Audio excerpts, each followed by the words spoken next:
ಶ್ರೋತೃಗಳೇ, ಈಗ ನಮ್ಮ ಜೊತೆ ಇದ್ದಾರೆ ಡಾಕ್ಟರ್ ಪದ್ಮಕುಮಾರ್ ಅವರು.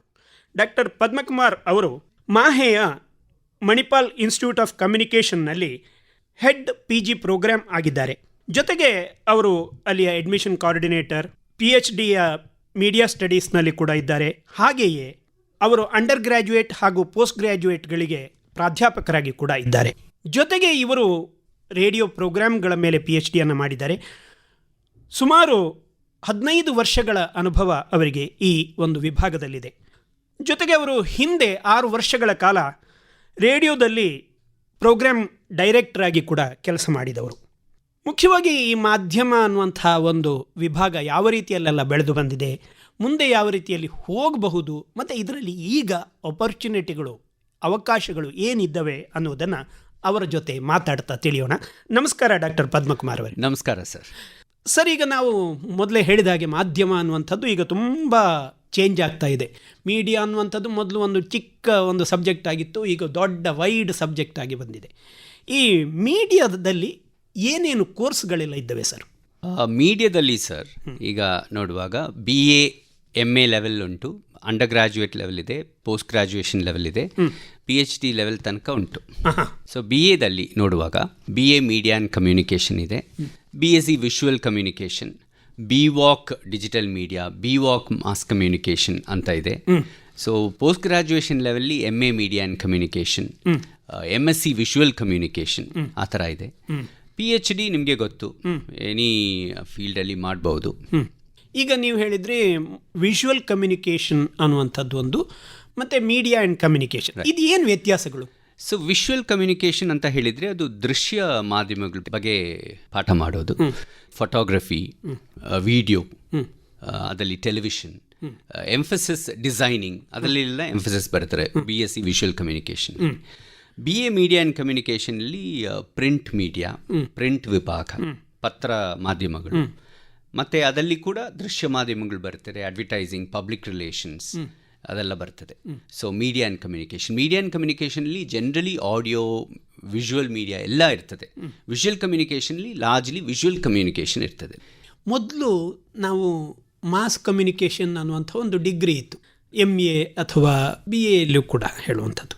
ಆಗ ಬರೀ ಆಪರ್ಚುನಿಟಿ ಅನ್ನಂದರೆ ಒಂದು TV, ಇಲ್ಲ ಅಂದರೆ ರೇಡಿಯೋ, ಇಲ್ಲ ಅಂದರೆ ಪ್ರಿಂಟ್, ಇದು ಬಿಟ್ಟರೆ ಬೇರೆ ಅವಕಾಶಗಳು ಅಂತ ಇರಲಿಲ್ಲ. ಈಗ ಮೀಡಿಯಾದಲ್ಲಿ ಯಾವ ಥರದಲ್ಲೆಲ್ಲ ಅವಕಾಶಗಳಿದ್ದಾವೆ ಮತ್ತು ಏನೇನು ಕಲಿಕೆ ಇರ್ತದೆ? ನೀವು ಹೇಳೋ ಪ್ರಕಾರ ಫಸ್ಟೆಲ್ಲ ಮೀಡಿಯಾ ಅಂದರೆ ಇದರ ಪ್ರಿಂಟ್ ಮೀಡಿಯಮ್ ಅಲ್ಲದು ರೇಡಿಯೋ ಟೆಲಿವಿಷನ್ ಅಷ್ಟೇ. ಈಗ ಡಿಜಿಟಲ್ ಮೀಡಿಯಂ ಬಂದಿದೆ. ಡಿಜಿಟಲ್ ಮೀಡಿಯಮಲ್ಲಿ ಸಿಕ್ಕಾಪಟ್ಟೆ ಆಪರ್ಚುನಿಟೀಸ್ ಇದೆ. ಸೋಷಿಯಲ್ ಮೀಡಿಯಾ ಲ್ಯಾಂಡ್ಸ್ಕೇಪ್ ಅದು ನೋಡು ತುಂಬ ಅದು ಕಾಂಪ್ಲೆಕ್ಸ್ ಅಲ್ಲ. ಸೊ ಮೀಡಿಯಾ ಅಂತ ಈಗ ಹೇಳುವಾಗ ಅದರಲ್ಲಿ ಇಂಟರ್ನೆಟ್, ಡಿಜಿಟಲ್ ಮೀಡಿಯಾ ಬರ್ತದೆ, radio, television, magazines, news paper, podcasting, advertising, public relations ಇದೆಲ್ಲ ಬರ್ತದೆ. ಎಂಟರ್ಟೈನ್ಮೆಂಟ್ ಆ್ಯಂಡ್ ನಾನ್ ಎಂಟರ್ಟೈನ್ಮೆಂಟ್ ಅಂತ ಈಗ ಕ್ಲಾಸಿಫೈ ಮಾಡ್ಬೋದು. ನಾನ್ ಎಂಟರ್ಟೈನ್ಮೆಂಟ್ ಅಲ್ಲದು ಎಡಿಟೋರಿಯಲ್ ಅಂತ ಹೇಳುವಾಗ ನ್ಯೂಸ್ ಪೇಪರ್ಸ್, ನ್ಯೂಸ್ ಮೀಡಿಯಾ ಎಲ್ಲ ಹೋಗ್ತದೆ. ಎಂಟರ್ಟೈನ್ಮೆಂಟಲ್ಲಿ film making, even radio entertainment, TV entertainment ಅದೆಲ್ಲ ಬರ್ತದೆ ಅದರಲ್ಲಿ. ಸೊ ಈಗ ಮೀಡಿಯಾದಲ್ಲಿ ಏನೆಲ್ಲ ಕರಿಯರ್ಸ್ ಇದೆ ಅಂತ ಹೇಳಿದರೆ, ಪ್ರಿಂಟ್ ಮೀಡಿಯಾದಲ್ಲಿ ಇದೆ, ಎಲೆಕ್ಟ್ರಾನಿಕ್ ಮೀಡಿಯಾ, ರೇಡಿಯೋ, ಟೆಲಿವಿಷನ್, ಫಿಲ್ಮ್ಸಲ್ಲಿ ಇದೆ, ಡಿಜಿಟಲ್ ಮೀಡಿಯಾ ಇದೆ, ಈಗ ಮೋಜೋ ಅಂತ ಇದೆ, ಮೊಬೈಲ್ ಜರ್ನಲಿಸಮ್ ಅದಿದೆ, ದೆನ್ ಅಡ್ವರ್ಟೈಸಿಂಗ್, ಮತ್ತು corporate communication, public relations, marketing communication, ಈಗ ಇದೆಲ್ಲ ಉಂಟು. ಸಾಮಾನ್ಯವಾಗಿ ಒಂದು ಕೆಲಸ ಸಿಗಬೇಕಿದ್ರೆ ಒಂದು ಕೋರ್ಸನ್ನು ಮಾಡುವಂಥದ್ದು. ಒಂದು ಕೋರ್ಸ್ ಅಂತ ಹೇಳುವಾಗ ಅದರಲ್ಲಿ ಅಂಡರ್ ಗ್ರ್ಯಾಜುಯೇಟ್, ಪೋಸ್ಟ್ ಗ್ರ್ಯಾಜುಯೇಟ್ ಈ ಥರದ ಕೋರ್ಸ್ಗಳೆಲ್ಲ ಇರ್ತವೆ. ಈಗ ಈ BA ಮೀಡಿಯಾ ಕಮ್ಯುನಿಕೇಷನ್, ಅದೇ ರೀತಿಯಲ್ಲಿ MA ಮೀಡಿಯಾ ಕಮ್ಯುನಿಕೇಷನ್, ಇದರಲ್ಲಿ ಏನನ್ನೆಲ್ಲ ನಾವು ಕಲಿಬಹುದು? BA ಅಲ್ಲಿ ಎಲ್ಲ ಬರ್ತದೆ. For example print media, broadcast media, digital media, ಈ ಮೂರು ವಿಭಾಗ ಇದೆ. ಅದರಲ್ಲಿ ಸೆಕ್ಷನ್ಸಲ್ಲಿ ಎಲ್ಲ ಸಬ್ಜೆಕ್ಟ್ಸು ಅವರು ಬೇಸಿಕ್ಸ್ ಲರ್ನ್ ಮಾಡ್ತಾರೆ. ಆಮೇಲೆ PGಯಲ್ಲಿ ಇದೆಲ್ಲ ಇರ್ತದೆ, ಪ್ಲಸ್ ಸ್ಪೆಷಲೈಸೇಷನ್ ಒಂದು ಇರ್ತದೆ. ಸ್ಪೆಷಲೈಸೇಷನ್ ಮಣಿಪಾಲ್ ಇನ್ಸ್ಟಿಟ್ಯೂಟ್ ಆಫ್ ಕಮ್ಯುನಿಕೇಷನಲ್ಲಿ ನೋಡುವಾಗ ನಿಮಗೆ ಪ್ರಿಂಟ್ ಸ್ಪೆಷಲೈಸೇಷನ್ ಇದೆ, ಬ್ರಾಡ್ಕಾಸ್ಟ್ ಸ್ಪೆಷಲೈಸೇಷನ್ ಇದೆ, ಬ್ರಾಡ್ಕಾಸ್ಟ್ಲಿ radio, television, digital media, film study specialisation ಇದೆ, ದೆನ್ ಕಾರ್ಪೊರೇಟ್ ಕಮ್ಯುನಿಕೇಷನ್ ಸ್ಪೆಷಲೈಸೇಷನ್ ಇದೆ. ಸೊ ಪ್ರಿಂಟ್ ಮೀಡಿಯಾ ಅಂತ ತಗೊಳ್ಳುವಾಗ ನ್ಯೂಸ್ ಪೇಪರ್ಸ್, ಮ್ಯಾಗಝಿನ್ಸ್, ಬುಕ್ಸ್ ಇದರಲ್ಲಿ ಎಲ್ಲ ಎಡಿಟೋರಿಯಲ್, ನಾನ್ ಎಡಿಟೋರಿಯಲ್ ಜಾಬ್ಸ್ ಇರ್ತದೆ. ಎಡಿಟೋರಿಯಲ್ ಜಾಬ್ಸ್ ಅಂದರೆ ಜರ್ನಲಿಸ್ಟ್ ಆಗಿ ಹೋಗ್ಬಹುದು, ಮತ್ತು reporters, right, sub editors, newspaper designers, feature writers, cartoonist, ಇದರಲ್ಲಿ ಎಲ್ಲ ಆಪರ್ಚುನಿಟೀಸ್ ಇದೆ ಎಡಿಟೋರಿಯಲ್ ಜಾಬ್ಸಲ್ಲಿ. ನಾನ್ ಎಡಿಟೋರಿಯಲ್ ಜಾಬ್ಸಲ್ಲಿ ನ್ಯೂಸ್ ಪೇಪರ್ ಮಾರ್ಕೆಟಿಂಗ್ ವಿಭಾಗದಲ್ಲಿ ಇರ್ತಾರೆ. Social media marketing, digital marketing ಅದೆಲ್ಲ ಮಾಡೋದು. ನಾನ್ ಎಡಿಟೋರಿಯಲ್ ಜಾಬ್ಸ್ ಕೂಡ ಈಗ ತುಂಬ ಡಿಮ್ಯಾಂಡ್ ಇದೆ, ರೈಟ್. ಸೊ ಇದು ಪ್ರಿಂಟಲ್ಲಿ. ಸೊ ಪೋಸ್ಟ್ ಗ್ರಾಜ್ಯುಯೇಷನ್ ಅಂತ ಬರುವಾಗ ಈ ಥರ ಕ್ಲಾಸಿಫೈ ಆಗ್ತದೆ, ಈ ಥರ ಸ್ಪೆಷಲೈಸೇಷನ್ ಬರ್ತದೆ. ಮತ್ತು ಬ್ರಾಡ್ಕಾಸ್ಟ್ ಮೀಡಿಯಾ ತಗೊಳ್ಳುವಾಗ radio, television and digital media ಬರ್ತದೆ. ಸೊ ರೇಡಿಯೋದಲ್ಲಿ ರೇಡಿಯೋ ಜಾಕೀಸ್ಗೆ ಟ್ರೈನ್ ಮಾಡ್ತೇವೆ ನಾವು. ಶೋ ಆ್ಯಂಡ್ ಪ್ರೋಮೋ ಪ್ರೊಡ್ಯೂಸರ್ಸ್ಗೆ ಏನೆಲ್ಲ ಮಾಡಬೇಕು, ಹೇಗೆ ಕಾಂಟೆಂಟ್ ಪ್ರಿಪೇರ್ ಮಾಡೋದು, ಹೊಸ ಕಾಂಟೆಂಟ್ ತೊಗೊಂಡು ಬಂದು ರೇಡಿಯೋದಲ್ಲಿ ನ್ಯೂ ಏಜ್ ಆಡಿಯನ್ಸಸ್ ಹೇಗೆಲ್ಲ, ಲಿಸ್ನರ್ಸ್ ಹೇಗೆಲ್ಲ ರೀಚ್ ಮಾಡೋದು, ಆ ಥರ, right. Sound editors, music managers, activation executives, ಇದೆಲ್ಲ ರೇಡಿಯೋದಲ್ಲಿ ಆಪರ್ಚುನಿಟೀಸ್ ಇದೆ. ಅದೇ ಟೆಲಿವಿಷನ್ ನೋಡುವಾಗ ಟೆಲಿವಿಷನ್ ನ್ಯೂಸಲ್ಲಿ, ನ್ಯೂಸ್ ಚಾನಲ್ಸ್ ಎಲ್ಲ ಇದೆಯಲ್ಲ, ಅಲ್ಲಿ ಅಸೈನ್ಮೆಂಟ್ ಎಡಿಟರ್ ಆಗಿ ಹೋಗ್ಬಹುದು, ಅಲ್ಲದ್ರೆ ನ್ಯೂಸ್ ರಿಪೋರ್ಟರ್ಸ್ ಆಗಿ, ನ್ಯೂಸ್ ಆ್ಯಂಕರ್ಸ್ ಆಗಿ, ಅಲ್ಲದು news visual coordinators, news research ಟೀಮಲ್ಲಿ ಇರ್ಬೋದು, ನ್ಯೂಸ್ ವಿಜುವಲ್ ಎಡಿಟರ್ಸ್ ಅದರಲ್ಲಿ ಉಂಟು. ದೆನ್ ಸ್ಕ್ರಾಲ್ ಟೀಮ್, ಈ ನ್ಯೂಸ್ ಟಿ ವಿ ಎಲ್ಲ ನೋಡುವಾಗ ಒಂದು ಸ್ಕ್ರಾಲ್ ಟಿಕ್ಕರ್ ಹೋಗ್ತಾ ಇರ್ತದೆ ಅಲ್ಲ, ಅದಲ್ಲಿ ವರ್ಕ್ ಮಾಡುವ, ಅದನ್ನು ಕಂಟೆಂಟ್ ಪ್ರಿಪೇರ್ ಮಾಡುವ, ಅದು ಡಿಸೈನ್ ಮಾಡೋದು, ಸ್ಕ್ರಾಲ್ ಟೀಮಲ್ಲಿ ವರ್ಕ್ ಮಾಡ್ಬೋದು, ಇದೆಲ್ಲ ವರ್ಕ್ ಮಾಡ್ಬೋದು. ಅಲ್ಲದು ಟೆಲಿವಿಷನಲ್ಲಿಯೇ ಡಿಜಿಟಲ್ ಸ್ಪೇಸ್ ಇದೆ, ಅಲ್ಲಿ ಇನ್ಸ್ಟಾಗ್ರಾಮ್, ಟ್ವಿಟ್ಟರ್, ಫೇಸ್ಬುಕ್ಕಲ್ಲಿ ಕಾಂಟೆಂಟ್ ಪ್ರಿಪೇರ್ ಮಾಡಿ ಇಡೋದು, ಪೋಸ್ಟ್ಸ್ ಮಾಡೋದು, ಮತ್ತು ನ್ಯೂಸ್ ಕಾಂಟೆಂಟ್ ಎಡಿಟರ್ಸ್ ಆಗಿ ಸಬ್ ಎಡಿಟರ್ಸ್ ಆ್ಯಂಡ್ ಔಟ್ಪುಟ್ ಟೀಮ್ ಜೊತೆ ವರ್ಕ್ ಮಾಡ್ಬೋದು. ಮತ್ತು ಅಲ್ಲದು ನ್ಯೂಸ್ ಪ್ರೊಡಕ್ಷನ್ ಟೀಮಲ್ಲಿ ಕೂಡ ನಿಮಗೆ ವರ್ಕ್ ಮಾಡ್ಬೋದು, ಗ್ರಾಫಿಕ್ ಎಲಿಮೆಂಟ್ಸ್ ಕೋಆರ್ಡಿನೇಟರ್ ಆಗಿ, ಅಲ್ಲ camera persons, graphic video presentation, ಅದೆಲ್ಲ ನಿಮಗೆ ಆಪರ್ಚುನಿಟೀಸ್ ಸಿಗ್ತದೆ. ಇದೆಲ್ಲ ಟೆಲಿವಿಷನ್ ನ್ಯೂಸಲ್ಲಿ. ಈಗ ಟೆಲಿವಿಷನ್ ಎಂಟರ್ಟೈನ್ಮೆಂಟಲ್ಲಿ ಕೂಡ ಸಿಕ್ಕಾಪಟ್ಟ ಆಪರ್ಚುನಿಟೀಸ್ ಇದೆ, ರೈಟ್. ಎಂಟರ್ಟೈನ್ಮೆಂಟಲ್ಲಿ ಅದು ನಾನ್ ಎಡಿಟೋರಿಯಲ್ ಅಂತ ಹೇಳ್ತಾರೆ. ನಾನ್ ಎಡಿಟೋರಿಯಲಲ್ಲಿ ಫಿಕ್ಷನ್, ನಾನ್ ಫಿಕ್ಷನ್ ಅಂತ ಎರಡು ವಿಭಾಗ ಉಂಟು. ಅದರಲ್ಲಿ ಫಿಕ್ಷನಲ್ಲಿ ನೋಡುವಾಗ ನಮ್ಮ ಈ ಸೀರಿಯಲ್ಸ್ ಎಲ್ಲ ಬರ್ತದೆ, ಎಪಿಸೋಡ್ಸು, ಸೀರಿಯಲ್ಸು, ಅದೆಲ್ಲ ಮಾಡೋದು, ಐಡಿಯಾಸ್ ಜನರೇಟ್ ಮಾಡೋದು, ಸ್ಕ್ರಿಪ್ಟ್ ಬರೆಯೋದು, ಕ್ಯಾರೆಕ್ಟರ್ ಫಾರ್ಮೇಷನ್ಗೆ ಹೆಲ್ಪ್ ಮಾಡೋದು, ಆ ಥರ ಕೆಲಸಗಳು ಫಿಕ್ಷನಲ್ಲಿ. ನಾನ್ ಫಿಕ್ಷನಲ್ಲಿ ನೋಡುವಾಗ ರಿಯಾಲಿಟಿ ಶೋಸ್ ಎಲ್ಲ ಇದೆ ಅಲ್ಲ, top singer shows, Indian Idol, Roadies, ಆ ಥರ ಶೋಸ್ಗೆಲ್ಲ ಒಂದು ಪ್ಲಾನಿಂಗ್, ಸ್ಕ್ರಿಪ್ಟ್ ಬರೆಯೋದು, ಐಡಿಯಾ ಕೊಡೋದು, ಆ ಥರ ಶೋ ಪ್ರೊಡ್ಯೂಸರ್ಸ್, ಪ್ರೋಮೋ ಪ್ರೊಡ್ಯೂಸರ್ಸ್, ಅದರಲ್ಲಿ ಸ್ಕ್ರಿಪ್ಟ್ ರೈಟರ್ಸ್ ಕೂಡ ಇರ್ಬೋದು. ಅಲ್ಲದು camera persons, flow manager, technical engineers, ಮತ್ತು ಇನ್ನೊಂದು ಹೊಸ ಒಂದು ಫೀಲ್ಡ್ ಕೂಡ ಇದೆ, ಇದು ರೈಟ್ಸ್ ಅಕ್ವಿಸಿಷನ್ ಮೆಂಬರ್ಸ್ ಅಂತ ಹೇಳ್ತಾರೆ. ಅವರು ಈ ಮೂವಿ ಸಾಂಗ್ಸ್ ಎಲ್ಲ ನಾವು ಚಾನಲಲ್ಲಿ ಪ್ಲೇ ಮಾಡುವಾಗ ಅದಕ್ಕೆಲ್ಲ ರೈಟ್ಸ್ ತೊಗೊಳ್ಬೇಕು, ಆ ರೈಟ್ಸನ್ನ ಲೈಸೆನ್ ಮಾಡಬೇಕು, ಕೋಆರ್ಡಿನೇಟ್ ಮಾಡಿ ಆ ರೈಟ್ಸ್ ತೊಗೊಳ್ಬೇಕು, ಆ ಥರ ಒಂದು ಇದು ರೈಟ್ಸ್ ಅಕ್ವಿಸಿಷನ್ ಟೀಮಲ್ಲಿ.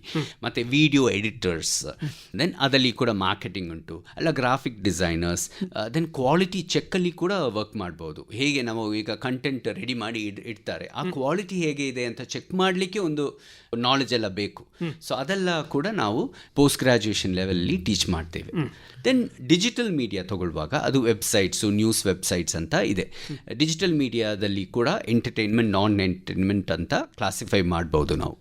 ಎಂಟರ್ಟೈನ್ಮೆಂಟ್ ವಿಭಾಗದಲ್ಲಿ ಗ್ರಾಫಿಕ್ ಡಿಸೈನರ್ಸ್ ಆಗಿ ಕೆಲಸ ಮಾಡ್ಬೋದು, ಅಲ್ಲದು ಡಿಜಿಟಲ್ ಕಾಂಟೆಂಟ್ ಕ್ರಿಯೇಟರ್ಸ್, ಕಾಂಟೆಂಟ್ ತೊಗೊಂಡು ಇಡೋದು.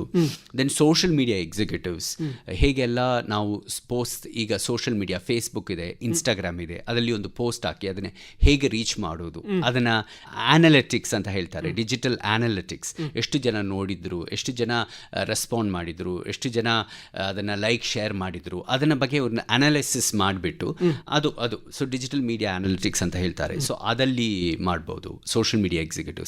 ದೆನ್ ಇನ್ಫ್ಲೂಯೆನ್ಸರ್ ಮಾರ್ಕೆಟರ್ಸ್ ಅಂತ ಹೊಸ ರೀತಿ. ಈಗ ಪ್ರಾಡಕ್ಟ್ಸ್ ಎಲ್ಲ ನಾವು ಇನ್ಸ್ಟಾಗ್ರಾಮಲ್ಲಿ ನೋಡುವಾಗ ತುಂಬ ಫಾಲೋವರ್ಸ್ ಇದ್ದರೆ ನಾವು ಒಂದೊಂದು ಪ್ರಾಡಕ್ಟ್ ಕಳಿಸ್ತಾರೆ ಮನೆಗೆ, ಅಂದರೆ ನಾವು ಪ್ರಾಡಕ್ಟ್ಸ್ ಯೂಸ್ ಮಾಡಿ ಅದನ್ನು ಪ್ರಮೋಟ್ ಮಾಡೋ, ಅದನ್ನು ಫೀಚರ್ಸ್ ಎಲ್ಲ ಎಕ್ಸ್ಪ್ಲೇನ್ ಮಾಡಿ ಅದನ್ನು ಇನ್ಫ್ಲೂಯೆನ್ಸರ್ ಮಾರ್ಕೆಟಿಂಗ್ ಅಂತ ಹೇಳ್ತಾರೆ ಅದು. Then experience designers, data journalists, ಇದೆಲ್ಲ ಆಪರ್ಚುನಿಟೀಸ್ ಇದೆ ಡಿಜಿಟಲ್ ಮೀಡಿಯಾದಲ್ಲಿ ಕೂಡ. ದೆನ್ ಅದೇ ಡಿಜಿಟಲ್ ಮೀಡಿಯಾ ಬೇಡ ಅಂದರೆ ನಿಮಗೆ ಅಡ್ವರ್ಟೈಸಿಂಗ್ ಹೋಗ್ಬೋದು. ಅಡ್ವರ್ಟೈಸಿಂಗಲ್ಲಿ ಕಾಪಿ ರೈಟರ್ಸ್, ಒಂದು ಆ್ಯಡ್ಸ್ ಹೇಗೆ ಕಾಪಿ ಬರೆಯೋದು, ಅದು ಪ್ರಿಂಟ್ ಇದೆ, ಟಿ ವಿ ಇದೆ, ಡಿಜಿಟಲ್ ಮೀಡಿಯಾ ಇದೆ, ಅದಕ್ಕೆಲ್ಲ ಕಾಪಿ ಹೇಗೆ ಬರಬೇಕು. ಆಡಿಯನ್ಸು ಲಿಸ್ನರ್ಸ್ ಎಲ್ಲ ಡಿಫ್ರೆಂಟ್. ಟಿ ವಿಗೆ viewers are different from listeners of radio. Digital ಮೀಡಿಯಾಗೆ ಅದೊಂದು ಬೇರೆ ಟೈಪು. ಒಂದೊಂದು ಮಾಧ್ಯಮಕ್ಕೆ ಹೇಗೆಲ್ಲ ಬರೆಯೋದು ಸೆಪ್ರೇಟ್ ಆಗಿ, everything has a different style of writing. So ಅದೆಲ್ಲ ರೇಡಿಯೋ ಅಂದರೆ ಅದೊಂದು ಥಿಯೇಟರ್ ಆಫ್ ದ ಮೈಂಡ್ ಅಂತ ಹೇಳ್ತಾರೆ. ಅದೊಂದು ತುಂಬ ಡಿಸ್ಕ್ರಿಪ್ಟಿವ್ ಮೀಡಿಯಂ. ಅದರಲ್ಲಿ ನಾವು ವರ್ಡ್ಸಲ್ಲಿ ಪ್ಲೇ ಮಾಡಬೇಕು, ತುಂಬ ವರ್ಡ್ಸಲ್ಲಿ ನಾವು ಕಮ್ಯುನಿಕೇಟ್ ಮಾಡಬೇಕು, ಬಟ್ ವರ್ಡ್ಸ್ ಕಡಿಮೆ ಬೇರೆ ಇರಬೇಕು. ಲೈಕ್ ಒಂದು 60 seconds, 40 to 60 seconds within that we will have to communicate whatever we want to communicate, ಆ ಥರ. ಸೊ ರೇಡಿಯೋ ಅಂದರೆ ಹೇಗೆ, ಟಿ ವಿಗೆ ಬರೆಯುವಾಗ ಈ ಥರ ಎಲ್ಲ ಒಂದು ಸ್ಟ್ರಕ್ಚರ್ ಇರಬೇಕು ಅಂತ ಒಂದು ಸ್ಟ್ರಾಟಜೀಸ್ ಎಲ್ಲ ಅವರು ಲರ್ನ್ ಮಾಡ್ತಾರೆ ಈ ಪೋಸ್ಟ್ ಗ್ರಾಜುಯೇಷನ್ ಕೋರ್ಸಲ್ಲಿ. Copy writers, then client service executives, clients ಎಲ್ಲ ಹೇಗೆ ಕ್ಯಾಪ್ಚರ್ ಮಾಡೋದು, ಆ ಥರ. Then visualizers, designers, then brand planners ಅಂತ ಹೇಳ್ತಾರೆ. ಒಂದು ಬ್ರ್ಯಾಂಡ್ ಈ ಒಂದು ಮಾರ್ಕೆಟಲ್ಲಿ ಬರಬೇಕಂದ್ರೆ ಆ ಬ್ರ್ಯಾಂಡನ್ನು ಒಂದು ಡೆವಲಪ್ ಮಾಡಬೇಕು, ಅದಕ್ಕೆ ಒಂದು ಥೀಮ್ ಇರಬೇಕು, ಅದಕ್ಕೆ ಒಂದು ಮೆಸೇಜ್ ಇರಬೇಕು, ಒಂದು ಬ್ರ್ಯಾಂಡ್ ಪ್ರಾಮಿಸ್ ಇರಬೇಕು, ಬ್ರ್ಯಾಂಡ್ ವ್ಯಾಲ್ಯೂ ಇರಬೇಕು, ಅದೆಲ್ಲ ಹೇಗೆ ಮಾಡೋದು ಅಂತ ನಾವು ಸ್ಟ್ರಾಟಜೀಸ್ ಎಲ್ಲ we teach our students at post graduation level, MA ಲೆವೆಲಲ್ಲಿ. ಅದೇ ಥರ ಮೀಡಿಯಾ ಪ್ಲ್ಯಾನರ್ಸ್ ಅಂತ, which for your product which medium is the best medium, whether you can go for television, which television, if you going for radio, which radio, if you going for digital media, which digital media ಅಂತ planning. So ಅದು ಹೇಗೆ ಎಲ್ಲ plan ಮಾಡೋದು, ಸ್ಟ್ರಾಟಜೈಸ್ ಮಾಡಿ ನಾವು plan ಮಾಡಬೇಕು. So ಅದೆಲ್ಲ ಹೇಗೆ ಅಂತ ವಿ ಟೀಚ್ ದೆಮ್. ಸೊ ಅಡ್ವರ್ಟೈಸಿಂಗ್ನಲ್ಲಿ ಸೊ ಅದೇ ನೋಡುವಾಗ, in case if you don't want to go for television, or if you don't want to go for radio or digital media, then you can start your own thing, like you can become a freelancer. ಅದು ಹೇಗೆ ಅಂದರೆ photography ಮಾಡ್ಬೋದು, freelance photography, or freelance social media content creators ಆಗಿ work ಮಾಡ್ಬೋದು. ಅಲ್ಲಂದರೆ freelance podcast ಮಾಡ್ಬೋದು. Freelance ಅಂದರೆ ನಾವು ಒಂದು ಕಂಪನಿಯಲ್ಲಿ ಇರುವಲ್ಲ, so multiple companies in social media content creation, podcast, then freelance writing. ಸುಮಾರು ಸ್ಟೂಡೆಂಟ್ಸು ಅವರು ಪ್ರಾಡಕ್ಟ್ಸ್ ಬಗ್ಗೆ, ಕಂಪನಿ ಬಗ್ಗೆ ಎಲ್ಲ ಮನೇಲೇ ಇದ್ಕೊಂಡು they start writing about it. ಅದು freelance writing. Then even journalism also, like there are a couple of feature writers who are freelance writers. They sit at home and they go to different places, they report about something and they send it to newspapers and get it published, and they get money for it as well. So freelance writing. ಅಲ್ಲಂದರೆ production company ಇದೆಲ್ಲ, ಈಗ Netflix, Amazon prime, ಅವರಿಗೆಲ್ಲ ಕೂಡ content ನಾವು prepare ಮಾಡಿ distribute ಮಾಡ್ಬೋದು. So freelance ಕೂಡ ಮಾಡ್ಬೋದು. ಈ ಫ್ರೀಲ್ಯಾನ್ಸ್ ಮಾಡುವಾಗ ಮೊದಲಿಗೆ ಶುರು ಮಾಡುವಾಗ ಹೇಗೆ ಅಂತ ಒಂದು ತೊಂದರೆ ಇರಬಹುದು. ಸೊ ಫ್ರೀಲ್ಯಾನ್ಸ್ ಮಾಡುವಾಗ ನಮ್ಮ ವರ್ಕು ತುಂಬ ಸ್ಮಾರ್ಟಾಗಿ ಇರಬೇಕು, ಒಳ್ಳೆ ವರ್ಕ್ ಇರಬೇಕು. ಬಿಕಾಸ್ ನಾವು ಜನರಲಿ ನಾವೊಂದು ಪೋರ್ಟ್ಫೋಲಿಯೋ ರೆಡಿ ಮಾಡಬೇಕು. ಸೊ ಪೋರ್ಟ್ಫೋಲಿಯೋ ಅಂದರೆ, ಈಗ ನೀವು ಒಂದು ರೈಟಿಂಗಲ್ಲಿ ಒಂದು ಪೋರ್ಟ್ಫೋಲಿಯೋ ಕ್ರಿಯೇಟ್ ಮಾಡಬೇಕಂದ್ರೆ ನೀವು ನಿಮ್ಮ ವೆಬ್ಸೈಟ್ ಒಂದು ಓಪನ್ ಮಾಡ್ಬೋದು. ವೆಬ್ಸೈಟೋ ಬ್ಲಾಗೋ ಮಾಡಿಬಿಟ್ಟು ನಿಮ್ಮ ರೈಟಿಂಗ್ ಅದರಲ್ಲಿ ತೋರಿಸ್ಬೇಕು. ನಿಮ್ಮ ರೈಟಿಂಗ್ ಸ್ಯಾಂಪಲ್ಸ್ ಅದು ಇರಬೇಕು. ನಿಮ್ಮ ರೈಟಿಂಗ್ ಸ್ಯಾಂಪಲ್ಸ್ ನೋಡಿಬಿಟ್ಟು ಕಂಪನಿಗೆ ಅಪ್ಲೈ ಮಾಡುವಾಗ ಅವರು ಕಾಲ್ ಮಾಡ್ತಾರೆ. Same thing for producing content R distributing, creating content for OTT platforms. OTT ಅಂದರೆ over the top platforms like Netflix, Amazon prime, Hotstar ಎಲ್ಲ. ಸೊ ಅವರಿಗೆ ನೀವು ಕಾಂಟೆಂಟ್ ಕೊಡುವಾಗ ಕೂಡ ಹಾಗೆ. ಸೊ ನಿಮ್ಮ ಒಂದು ಶೋ, ಒಂದು ನಿಮ್ಮ ಮೊಬೈಲ್ ಫೋನ್ ಯೂಸ್ ಮಾಡಿ ಒಂದು ಶಾರ್ಟ್ ಫಿಲ್ಮ್ ಮಾಡಿದರೆ ನಿಮ್ಮ ಸ್ಯಾಂಪಲ್ಸ್ ಇರಬೇಕು. ಅವರು ನಿಮ್ಮ ಸ್ಯಾಂಪಲ್ಸ್ ನೋಡಿಬಿಟ್ಟು ನಿಮ್ಮನ್ನು ಅಪ್ರೋಚ್ ಮಾಡ್ತಾರೆ, whether it is writing. Same thing with photography also.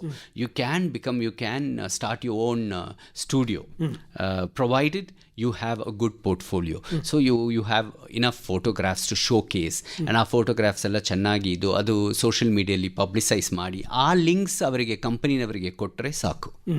ಅವರು ಅದು ನೋಡಿಬಿಟ್ಟು ನಿಮ್ಮನ್ನು ಕಾಂಟ್ಯಾಕ್ಟ್ ಮಾಡ್ತಾರೆ. ಈಗ ಸೋಷಿಯಲ್ ಮೀಡಿಯಾ ಆ ಥರ ಆಪರ್ಚುನಿಟೀಸ್ ನಿಮಗೆ ಕೊಡ್ತದೆ. ಸೊ ಈಗ ನಿಮ್ಮ ಒಂದು ಪೇಜ್ ಒಂದು ಓಪನ್ ಮಾಡಿಬಿಟ್ಟು, ನಿಮ್ಮ ಅಕೌಂಟ್ ಒಂದು ಓಪನ್ ಮಾಡಿ, ಅದರಲ್ಲಿ ನಿಮ್ಮ ವರ್ಕೆಲ್ಲ ಲಿಸ್ಟ್ ಮಾಡಿ ಪೋಸ್ಟ್ ಮಾಡಿಬಿಟ್ಟು, ನಿಮ್ಮ contact email ID, phone number ಎಲ್ಲ ಕೊಟ್ಟರೆ ಸಾಕು ಅದಲ್ಲಿ. ಮತ್ತು ನೀವು ಕಂಪನಿ ಹತ್ರ, ಡಿಫ್ರೆಂಟ್ ಕಂಪ್ನೀಸ್ ಹತ್ರ ಅಪ್ರೋಚ್ ಮಾಡುವಾಗ ಈ ಲಿಂಕ್ ಕಳಿಸಿದರೆ ಅವರು ನೋಡ್ತಾರೆ ನಿಮ್ಮ ವೆಬ್ಸೈಟು, ನಿಮ್ಮ ಬ್ಲಾಗು, ನಿಮ್ಮ ಸೋಷಿಯಲ್ ಮೀಡಿಯಾ ಹ್ಯಾಂಡಲ್ಸು. ಅದು ನೋಡಿಬಿಟ್ಟು ನಿಮ್ಮ ವರ್ಕ್ ಹೇಗೆ ಇದೆ ಅಂತ ಅವರಿಗೆ ಗೊತ್ತಾಗ್ತದೆ. ಸೊ ಅದನ್ನು on that basis they will give you freelance work. even whether it is writing. So anything, a portfolio is very, very important when it comes to media. So now ನಮ್ಮ course, whether it is BA students or MA students or BVOC students at Manipal Institute of Communication, we ensure that they all have a good portfolio. So they get jobs based on their portfolio. The portfolio gets assessed and evaluated before they even get jobs. ಈ portfolio ಅನ್ನೋದು ಮತ್ತೆ ನಿಮ್ಮ CV ಅಂತ ನಾವು ಹೇಳ್ತೇವಲ್ಲ, ಅದು ಒಂದೇ? CV ಅಂದರೆ ನಮ್ಮ ಬೇಸಿಕ್ ಡೀಟೇಲ್ಸ್ ಎಲ್ಲ ಕೊಡೋದು, ನಾವು ಮಾಡಿ ವರ್ಕು, ನಾವು ನಮ್ಮ ಪರ್ಸೆಂಟೇಜು, ನಮ್ಮ ಮಾರ್ಕ್ಸ್ ಎಷ್ಟು ಸ್ಕೋರ್ ಮಾಡಿದ್ದೇವೆ, ಮತ್ತು ನಾವು ಎಲ್ಲಿ +2 ಮಾಡಿದ್ದೇವೆ, ಎಲ್ಲಿ ಡಿಗ್ರಿ ಮಾಡಿದ್ದೇವೆ, ಆ ಥರ ಡೀಟೇಲ್ಸು ಎಲ್ಲ ಇರ್ತದೆ.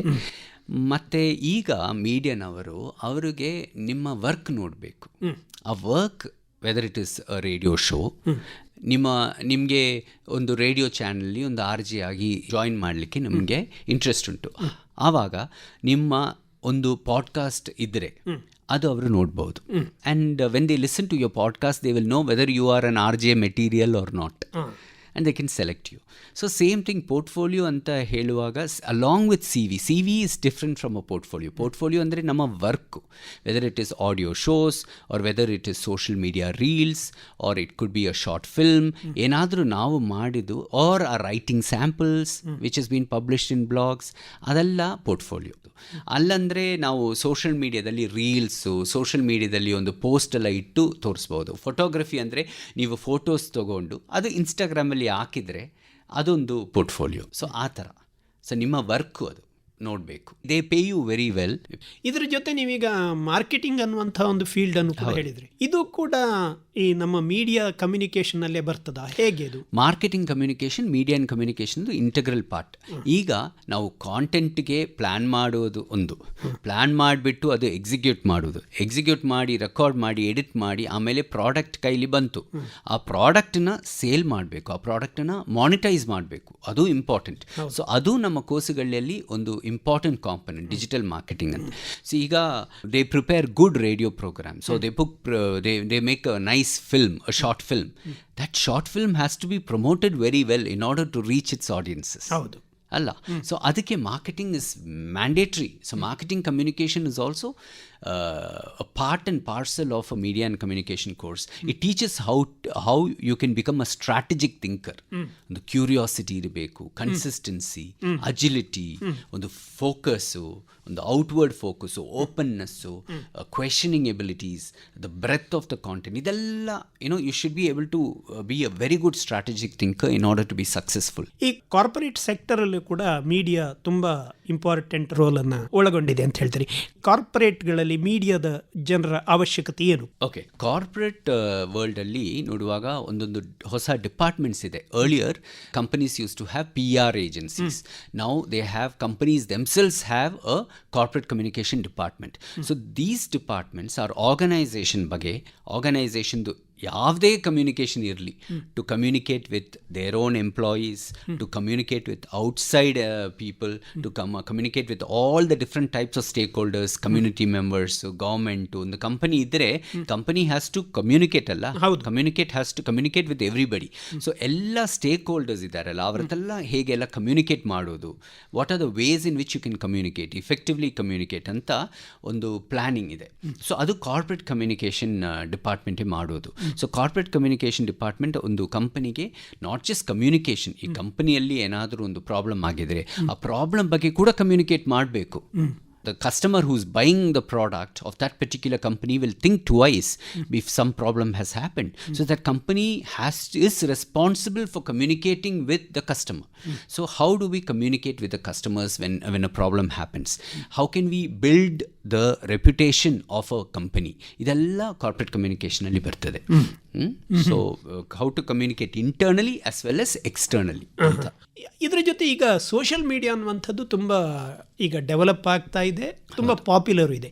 ಸೋಷಿಯಲ್ ಮೀಡಿಯಾದಲ್ಲಿ ಈ ಕಮ್ಯುನಿಕೇಷನ್ ಸ್ಟೂಡೆಂಟ್ಸಿಗೆ ಏನು ಆಪರ್ಚುನಿಟಿಗಳು ಎಲ್ಲ ಇರ್ಬೋದು? ಓಕೆ, ಸೋಷಿಯಲ್ ಮೀಡಿಯಾದಲ್ಲಿ ನೋಡುವಾಗ ಅವರಿಗೆ ಗ್ರಾಫಿಕ್ ಡಿಸೈನರ್ಸ್ ಆಗ್ಬೋದು, ಡಿಸೈನಿಂಗ್, ಆ್ಯಂಡ್ ಈಗ UX UI ಡಿಸೈನರ್ಸ್ ಇದ್ದಾರೆ. ಅವ್ರು ಈಗ ಆ್ಯಪ್ ಇದೆ ಅಲ್ಲ, ನಾವೊಂದು ಮೊಬೈಲಲ್ಲಿ ಎಷ್ಟು ಆ್ಯಪ್ ಇದೆ. ಈಗ ಆ್ಯಪ್ಸ್ ಇಲ್ಲ ಅಂದರೆ ಮೊಬೈಲೇ ಇಲ್ಲ, ಸ್ಮಾರ್ಟ್ ಫೋನೇ ಇಲ್ಲ ಅಲ್ಲ, ಎಲ್ಲ ನಾವೆಲ್ಲ ಯೂಸ್ ಮಾಡ್ತೇವೆ. ಆ ಆ್ಯಪಲ್ಲಿ ನೀವು ಓಪನ್ ಮಾಡುವಾಗ ಅದು ಹೇಗೆ ಕಾಣ್ತದೆ, ಐಕಾನ್ಸ್ ಎಲ್ಲ ಹೇಗೆ ಇದೆ, ಇಫೆಕ್ಟಿವ್ ಆಗಿ ಇರ್ತದ ಅಂತ ಒಂದು ಡಿಸೈನಿಂಗ್, ಅಂತ ಒಂದು ಪ್ಲಾನಿಂಗ್, UX/UI ಡಿಸೈನರ್ಸ್ ಅಂತ ಹೇಳ್ತಾರೆ, ಅದು ಆ ಥರ ಆಪರ್ಚುನಿಟೀಸ್ ಇದೆ. Graphic designers, then content writing, ಇದು ಈ ಆ್ಯಪ್ಸ್ಗೆಲ್ಲ ಕಾಂಟೆಂಟ್ ಬರೆಯೋದು, ವೆಬ್ಸೈಟ್ಗೆ ಕಾಂಟೆಂಟ್ ಬರೆಯೋದು. Companies sometimes would want digital content creators. Company ಬಗ್ಗೆ ಒಂದೊಂದು ಸಣ್ಣ ಸಣ್ಣ ವೀಡಿಯೋ, ಸಣ್ಣ ಸಣ್ಣ ರೀಲ್ಸ್ ಹಾಕ್ಬಿಟ್ಟು ಆ ಕಂಪನಿ ಬಗ್ಗೆ ಕಮ್ಯುನಿಕೇಟ್ ಮಾಡೋದು. So digital content creators. Then social media executives. ಈ ಫೇಸ್ಬುಕ್ಕು, ಟ್ವಿಟ್ಟರ್, ಇನ್ಸ್ಟಾಗ್ರಾಮ್, ಈಗ ಎಕ್ಸ್, ಟ್ವಿಟ್ಟರ್ ಈಗ ಎಕ್ಸ್, ಅದು ಎಕ್ಸ್ ಮತ್ತು ಫೇಸ್ಬುಕ್, ಇದರಲ್ಲೆಲ್ಲ ಹೇಗೆ ಕಮ್ಯುನಿಕೇಟ್ ಮಾಡೋದು, search engine optimisation, search engine marketing ಅಂತೆಲ್ಲ ಇದೆ. ಸೊ ಅದೆಲ್ಲ ಸೋಷಿಯಲ್ ಮೀಡಿಯಾ ಎಕ್ಸಿಕ್ಯೂಟಿವ್ಸ್ ಮಾಡ್ತಾರೆ. ಸೋಷಿಯಲ್ ಮೀಡಿಯಾ ಎಕ್ಸಿಕ್ಯೂಟಿವ್ಸ್ ಅಂತಾನೆ ಒಂದು ಪೋಸ್ಟ್ ಇದೆ. ಅವರಿಗೆ ಇದೆಲ್ಲ ಗೊತ್ತಿರಬೇಕು, ಅವರಿಗೆ ಒಂದು ಸೋಷಿಯಲ್ ಮೀಡಿಯಾ ಪ್ಯಾಷನ್ ಇರಬೇಕು. ಅವರು ಈ ಫೇಸ್ಬುಕ್, ಇನ್ಸ್ಟಾಗ್ರಾಮ್, ಎಕ್ಸ್, ಸ್ನ್ಯಾಪ್ಚಾಟು ಇದೆಲ್ಲ ಯೂಸ್ ಮಾಡುವವರಾಗಿ ಇರಬೇಕು. ಅವರಿಗೆ ಅದರಲ್ಲಿ ಎಕ್ಸ್ಪೀರಿಯನ್ಸ್ ಬೇಕು, ಅದರಲ್ಲಿ ಹಾಗೆಲ್ಲ ವೀಡಿಯೋ ಮಾಡೋದು, ಹೇಗೆಲ್ಲ ಬಿಕಾಸ್ ಸೋಷಿಯಲ್ ಮೀಡಿಯಾ ಅಂತ ತಗೊಂಡ್ರೆ ಅದರಲ್ಲಿ AV ಬರ್ತದೆ, ಆಡಿಯೋ ವಿಜುವಲ್ ಎರಡೂ ಬರ್ತದೆ ಅಲ್ಲ. ಸೊ ಅದರಲ್ಲಿ ಹೇಗೆ ಕಮ್ಯುನಿಕೇಟ್ ಮಾಡೋದು. ಸೊ ಸೋಷಿಯಲ್ ಮೀಡಿಯಾ ಎಕ್ಸಿಕ್ಯೂಟಿವ್ಸ್ ಅಂತಾನೇ ಅಡ್ವರ್ಟೈಸ್ ಮಾಡ್ತಾ ಇದ್ದಾರೆ ಈಗ. Social media marketing, social media executives, ಅವರು ಅದು ಅಪ್ಲೈ ಮಾಡಿದರೆ ಅವರಿಗೆ ಸಿಗ್ತದೆ. ಎಲ್ಲ ಕಂಪನೀಸು ಈಗ they advertise for social media marketing, digital media marketers ಅಂತ. ಸಾಮಾನ್ಯವಾಗಿ ಈಗ ಕ್ಯಾಂಪಸ್ ಸೆಲೆಕ್ಷನ್ ಅನ್ನುವಂಥದ್ದು ಎಲ್ಲ ಕಡೆಗೂ ಕೂಡ ಇರ್ತದೆ. ಕ್ಯಾಂಪಸ್ ಸೆಲೆಕ್ಷನ್ ಪಾಪ ಆಗಲಿಲ್ಲ ಅಂತ ಇಟ್ಕೊಳ್ಳಿ, ಅವರು ಹೇಗೆ ಮುಂದುವರಿಬಹುದು ಅನ್ನುವಂಥ. ಇನ್ ಕೇಸ್ ಕ್ಯಾಂಪಸ್ ಪ್ಲೇಸ್ಮೆಂಟ್ ಸಿಕ್ಕಲಿಲ್ಲ ಅಂದರೆ ಅವರು ಪೋರ್ಟ್ಫೋಲಿಯೋ ಮಾಡಬೇಕು. ಅದು ಬೇಸ್ ಮಾಡಿ ಅವರು ಅಪ್ಲೈ ಮಾಡ್ಬೋದು, ಅವ್ರಿಗೆ ಸಿಗ್ತದೆ. ಈಗ ರಿಕ್ರೂಟ್ಮೆಂಟ್ ಪ್ರಾಸೆಸ್ ಅಂದರೆ ಹೇಗೆ ಇರ್ತದೆ ಅಂದರೆ ಮೀಡಿಯಾದಲ್ಲಿ ವರ್ಚುವಲ್ ಇರ್ತದೆ, ಆನ್ಲೈನಲ್ಲಿ ಇರ್ತದೆ, ಅಲ್ಲದೆ ಇನ್ ಪರ್ಸನ್ ಇದರಲ್ಲಿ ಇರ್ತದೆ. ಈ ಕ್ಯಾಂಪಸಲ್ಲಿ ಬರುವವರು ಪ್ರೀ ಪ್ಲೇಸ್ಮೆಂಟ್ ಟಾಕ್ ಅಂತ ಒಂದು ರನ್ ಮಾಡ್ತಾರೆ. ಸೊ ಆ ಪ್ರೀ ಪ್ಲೇಸ್ಮೆಂಟ್ ಟಾಕಲ್ಲಿ ಅವರು ಕಂಪನಿ ಬಗ್ಗೆ ಹೇಳ್ತಾರೆ. ಅದ ನಂತರ ಅವರು ಒಂದು ಆನ್ಲೈನ್ ಟೆಸ್ಟ್ ಇರ್ತದೆ, ಒಂದು 2 hours test, multiple choice questions ಇರ್ತದೆ, ಸಮ್ಟೈಮ್ಸ್ ಸಬ್ಜೆಕ್ಟಿವ್ ಕ್ವೆಶನ್ಸ್ ಕೂಡ ಇರಬಹುದು. ಒಂದು ಎಸ್ಸೆ ಬರಲಿಕ್ಕೆ ಹೇಳ್ತಾರೆ, ಅಲ್ಲೊಂದು ಒಂದು ಪ್ರೆಸ್ ರಿಲೀಸ್ ಬರಲಿಕ್ಕೆ ಹೇಳ್ತಾರೆ. ಅದ ನಂತರ ಒಂದು ಸೈಕೋಮೆಟ್ರಿಕ್ ಟೆಸ್ಟ್ ಕೂಡ ಇರ್ತದೆ ಸಮ್ಟೈಮ್ಸ್. ಸೈಕೋಮೆಟ್ರಿಕ್ ಟೆಸ್ಟ್ ನಂತರ ಒಂದು ಗ್ರೂಪ್ ಡಿಸ್ಕಷನ್, ಆಮೇಲೆ ಸಮ್ಟೈಮ್ಸ್ ಇನ್ ಪರ್ಸನ್ ಇಂಟರ್ವ್ಯೂಸ್ ಕೂಡ ಇರ್ತದೆ, 1-on-1 ಇಂಟರ್ವ್ಯೂಸ್ ಇರ್ತದೆ. ಸಾಮಾನ್ಯವಾಗಿ ಈ ಜಾಬ್ ಅಂತ ಹೇಳುವಾಗ ತುಂಬ ವಿಭಾಗಗಳಲ್ಲಿ ಇರ್ತದೆ. ಇಂಜಿನಿಯರಿಂಗ್ ಒಂದು ಇದನ್ನು ತಗೊಂಡ್ರೆ ಈ ಕಂಪ್ಯೂಟರ್ ಅಥವಾ ಅದರ ಸಂಬಂಧಪಟ್ಟಂತಹ ಇದು ಈಗ ತುಂಬ ಟ್ರೆಂಡಿಂಗ್ ಅಂತ ಹೇಳ್ಬೋದು. ಹಾಗೆಯೇ ಮೀಡಿಯಾದಲ್ಲಿ ಇದಕ್ಕೆ ಹೆಚ್ಚು ಆಪರ್ಚುನಿಟಿ ಇಂಥದ್ದೇನಾದರೂ ಉಂಟಾ? ಮೀಡಿಯಾದಲ್ಲಿ ಎಲ್ಲ media, whether it is print medium, whether it is broadcast medium, whether it is digital media, ಇದರಲ್ಲಿ ಎಲ್ಲ ಸೇಮ್ ಕೈಂಡ್ ಆಫ್ ಆಪರ್ಚುನಿಟೀಸ್ ಇದೆ. ನಾವು ಹೈಲಿ ಫೋಕಸ್ಡ್ ಆಗಿ ಇರಬೇಕು. Good portfolio and a passion for communication ಇದ್ದರೆ you can go and succeed in any media and there are so many opportunities. ಈಗ placement ಆಯಿತು, yes, ಆದ ಮೇಲೆ ಹೊಸದಾಗಿ ನೀವು ಒಂದು ಮೀಡಿಯಾವನ್ನು ಜಾಯಿನ್ ಆಗುವಾಗ ಅವರು ಯಾವ ರೀತಿಯಲ್ಲಿ ಒಂದು ಅವರ ಮನಸ್ಥಿತಿಯನ್ನು ಇಟ್ಕೊಳ್ಬೇಕು ಮುಂದಕ್ಕೆ ಹೋಗಬೇಕಿದ್ರೆ? Like any other field, even in media, you should be very enthusiastic and very passionate, undoubtedly, and there should be a desire for learning. ಒಂದೊಂದು ನ್ಯೂ ಥಿಂಗ್ಸ್ ಲರ್ನ್ ಮಾಡಲಿಕ್ಕೆ ಒಂದು ಇಂಟ್ರೆಸ್ಟ್ ಇರಬೇಕು. Because today AI has also dominated media, has come into the media scenario as well. So AI-na, how can you use AI to your benefit? Those people who are able to use it to their benefit will succeed. So ಅದೊಂದು ಇದೆ ಈಗ. You don't have to get scared of AI. AI is already here. We should see how we can use AI to enhance our work. They will stay relevant. Others are really going to have a tough time. ಮುಂದಿನ ದಿವಸಗಳಲ್ಲಿ media ಅನ್ನುವಂಥದ್ದು ಯಾವ ರೀತಿಯಲ್ಲಿ ಮುಂದೆ ಹೋಗ್ಬೋದು ಅಂತ ನಿಮಗೊಂದು idea ಇರ್ಬೋದಾ? ಅದೇ ಸರ್, ಈಗ ಪ್ರೆಡಿಕ್ಟ್ ಮಾಡಲಿಕ್ಕೆ ತುಂಬ ಕಷ್ಟ ಅದು. Because technology is changing the face of media so quickly. So ಹೇಗೆಲ್ಲ ಚೇಂಜಸ್ ಬರ್ತದೆ ಅಂತ ಗೊತ್ತಿಲ್ಲ. But definitely there will be a lot of changes. Definitely we will not be working the way we were working. Instead of getting scared, we should find out a way in which we can, learn and adapt ourselves to new technologies and new scenarios. And we should be ready for those challenges. ಒಟ್ಟಾರೆಯಾಗಿ ಹೇಳುವುದಿದ್ರೆ media ಒಂದು ಕೋರ್ಸನ್ನು ತಗೊಂಡವರಿಗೆ ಒಳ್ಳೆಯ ರೀತಿಯಲ್ಲಿ ಕೂಡ ಬೇಕಾದಷ್ಟು ಆಪರ್ಚುನಿಟಿಗಳು ಇದೆ ಅಂತ ನಿಮಗೆ ಅನ್ನಿಸ್ತದ ಈಗ? 100%. Especially post-corona, when many jobs where many people were not hiring, media and communication hiring went up A lot of people got opportunities. A lot of people were needed. For example, corporate communication and public relations were growing at a much faster rate. It didn't get affected at all. So ತುಂಬ opportunities ಇದೆ. ಈಗ ಇನ್ನೂ ತುಂಬ opportunities ಬರ್ಬೋದು. So ನಾವು ಹೇಗೆ ಅದನ್ನು use ಮಾಡ್ತೀವಿ ಅಂತ ನಮ್ಮ ಸ್ಮಾರ್ಟ್ನೆಸ್ ಈಗಲೇ ಪ್ಲ್ಯಾನ್ ಮಾಡಬೇಕು. ನಾವು ಒಂದು ಪ್ಲ್ಯಾನಿಂಗಲ್ಲಿ ಹೋಗಬೇಕು. ಒಳ್ಳೆಯದು ಡಾಕ್ಟರ್ ಪದ್ಮಕುಮಾರ್ ಅವರೇ. ಮುಖ್ಯವಾಗಿ ಈ ಮಾಧ್ಯಮ ಮೀಡಿಯಾ ಅನ್ನುವಂಥದ್ದು ಹೇಗೆ ಯಾವ ರೀತಿಯಲ್ಲೆಲ್ಲ ಡೆವಲಪ್ ಆಗಿದೆ, ಯಾವ್ಯಾವ ರೀತಿಯಲ್ಲೆಲ್ಲ ಈಗಿನ ಕೋರ್ಸ್ಗಳೆಲ್ಲ ಇದ್ದಾವೆ ಮತ್ತು ಯಾವ ರೀತಿಯ ಅವಕಾಶಗಳಿದ್ದಾವೆ ಅನ್ನೋದ್ರ ಬಗ್ಗೆ ಒಂದು ಮಾಹಿತಿಯನ್ನು ಒದಗಿಸಿದ್ದೀರಿ. ಧನ್ಯವಾದಗಳು ಸರ್. ನಮಸ್ಕಾರ. Thank you so much sir.